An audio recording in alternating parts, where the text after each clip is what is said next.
നമ്മുടെ ജീവിതത്തിൽ നാം ബലഹീനരായിരിക്കുമ്പോൾ അവൻ്റെ കൃപയാൽ അവൻ നമ്മളെ എഴുന്നേൽപ്പിക്കുന്നു. എന്തിനാണ് അവൻ നമുക്ക് ശക്തി തരുന്നത്?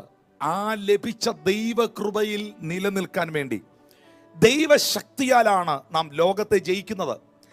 കൃപ പാപിയെ വിടുവിക്കുന്നു, കൃപ രോഗിയെ സൗഖ്യമാക്കുന്നു, കൃപ ബലഹീനനെ വിടുതൽ കൊടുത്ത് മുന്നോട്ട് കൊണ്ടുവരുന്നു, കൃപ രക്ഷിക്കപ്പെടാത്തവനെ രക്ഷയിലേക്ക് നയിക്കുന്നു, കൃപ നീതീകരിക്കുന്നു. ഇതെല്ലാം ശരിയാണ്. പക്ഷേ ലഭിച്ച ദൈവകൃപ നമ്മളെ എഴുന്നേൽപ്പിക്കുമ്പോൾ വെളിപ്പെടുന്ന ദൈവശക്തി നമ്മെ നിലനിർത്തും.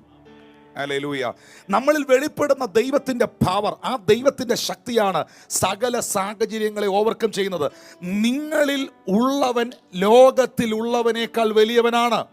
ഇന്ന് ഈ മെസ്സേജ് കേൾക്കുന്ന പ്രിയപ്പെട്ടവരോട് ഞാൻ പറയാം, എന്തെല്ലാം ബാധകളും വ്യാധികളും പ്രശ്നങ്ങളും പ്രതിസന്ധികളും രോഗങ്ങളും ദുരിതങ്ങളും തകർച്ചകളും വെളിപ്പെട്ടാലും, എന്തെല്ലാം പ്രതിസന്ധികൾ ലോകത്തിലുണ്ടായാലും, നിങ്ങളുടെ അകത്തുള്ളവനായ ദൈവം, സർവശക്തനാകുന്ന ദൈവം, ലോകത്തിലുള്ളവനേക്കാൾ അവൻ വലിയവനായ ദൈവമാണ്.